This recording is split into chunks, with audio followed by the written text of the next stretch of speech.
국가대표 축구에 큰 기대를 가지던 베트남 현지 팬들이 충격의 도가니에 빠졌습니다. 박항서 감독은 낡은 감독이다. 그는 항상 똑같은 구닥다리 전술만 펼친다. 라던 베트남 언론에게 무섭도록 냉랭한 현실이 찾아왔기 때문입니다.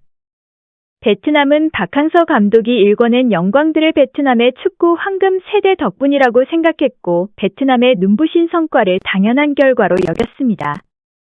심지어 작년 월드컵 최종 예선 때에는 호주한테 진 것을 두고 박항서 감독을 맹렬히 비난했습니다.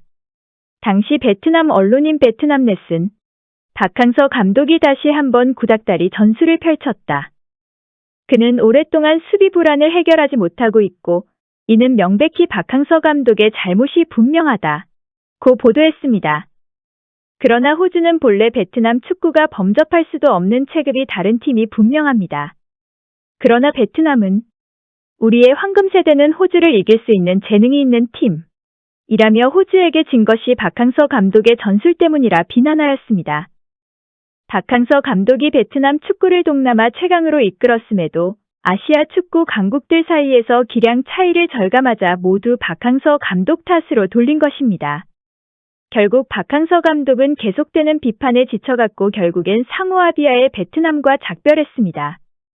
박항서 감독이 나간 이후 베트남 축협은 후임 감독에게 박항서 감독에겐 제시하지 않았던 역대 최고 연봉을 제시했습니다. 베트남 현지 뉴스직 뉴스는 트루시에 감독의 연봉이 150만 달러 수준인 것으로 공식 확인했고 무려 2026년까지 총 4년의 계약 기간을 보장받았다. 고 보도했습니다. 베트남 축구협회는 박항서 감독에겐 연봉이 너무 높다며 끝없이 밀고 당기기를 했었지만 그의 후임 감독에겐 빅딜을 성사시킨 겁니다. 그리고 얼마 지나지 않아 트루시에 감독의 첫 번째 대회인 동남아시아 게임이 열렸는데요. 이때까지만 해도 베트남 현지 언론은 자신만만했습니다.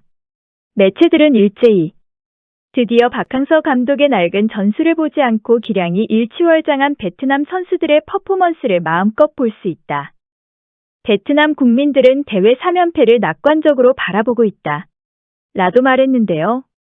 그러나 뚜껑을 열어보니 현실은 예상과 정반대였습니다.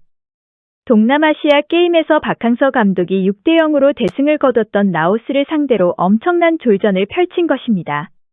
거기다 트루시에 감독이 오래도록 담당했던 베트남 U22 대표팀은 도하컵에서 1승 5패라는 처참한 성적을 거뒀습니다. 첫 월드컵 본선 진출을 열망하는 베트남 축구 팬들에게 차가운 현실이 마주한 것입니다. 베트남이 자신 있어 하던 황금 세대는 연이은 패배로 자신감을 상실했고 위닝 멘탈리티가 완전히 사라진 것입니다.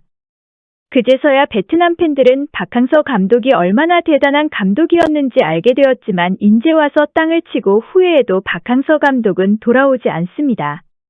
베트남 팬들은 베트남 축구의 연이은 졸전에 수천 개의 댓글을 달았는데요. 박 선생님 시절 선수들은 냉철하고 뜨거운 마음으로 경기를 펼쳤고 은메달조차 실패로 여겼다. 트루시의 시절은 동메달도 값진 성공. 멍청이들은 박 선생님이 무능하고 운이 좋았다고 말했다. 그래서 박 선생님은 가셨고 베트남은 행복해졌네. 박 씨는 일시적인 운이었을 뿐이다. 당신 같은 멍청이 때문에 박 선생님이 떠났다. 몇몇 사람들은 동의하지 않겠지만 많은 사람들이 박 선생님이 그리울 것이다. 나 또한 박 선생님이 무척이나 그립다. 그가 2020년 U23에서 북한을 1대2로 패했을 때 많은 사람들이 그에게 돌을 던졌다. 그러나 그는 취임한 날 베트남을 탑100위 안으로 만들겠다 약속했고 그 당시에 누가 그 말을 믿었는가? 그러나 그는 약속을 지키고 떠났다. 솔직히 트루시에에게 많이 실망스럽다. 베트남 U22가 동메달이라도 획득하길 바란다. 이 프랑스 남자를 최대한 빨리 막으십시오. 그리고 한국의 청년을 다시 초대하세요. 트루시에는 베트남 선수들의 변화와 혼란을 이해하지 못하고 있다. 경기장 안팎에서 감정과 이해력이 없으며 보수적이고 열정 또한 없다. 국가대표 선수들이 박항서 감독을 아버지처럼 사랑하는 것도 당연하다. 그들은 지금도 여전히 서로 감정적으로 교류하고 있다. 이 밖에도 이게 원래 우리의 실력이었다는 게 참담해서 어떤 말도 안 나온다. 베트남 황금 세대란 선수들의 기량이 겨우 저 정도였단 말인가? 박항서 감독님의 전술과 미덕을 비판했던 사람들은 이번 경기를 보면서 후회하겠지만 이미 박 선생님은 여기에 없다 등의 댓글이 높은 공감을 얻고 있었습니다. 하지만 이미 기차는 지나갔습니다. 베트남의 축구 패널들은 지금 우리는 당연하지 않은 것들을 당연하게 생각했던 대가를 치르는 중 이라며 입을 모아 말했습니다. 박항서 감독의 베트남은 그야말로 영광의 시대였습니다. 그러나 불행하게도 베트남 팬들은 영광의 시대를 점차 당연하게 여겨갔고 베트남 선수들을 맹목적으로 과대평가하기 시작했습니다. 본래 축구 약소국이던 본인들의 실력을 잊고 점점 더 많은 것을 요구했으며 이에 대한 모든 비난은 박항서 감독이 짊어져야 했습니다. 그러한 베트남에 지쳐 떠난 박항서 감독. 지금 베트남은 그의 부재를 뼈저리게 느끼며 후회하고 있습니다. 과연 베트남 축구는 박항서 감독의 영광의 시대를 다시 이룩할 수 있을까요? 아니면 앞으로도 지나간 영광을 그리워만 하게 될까요?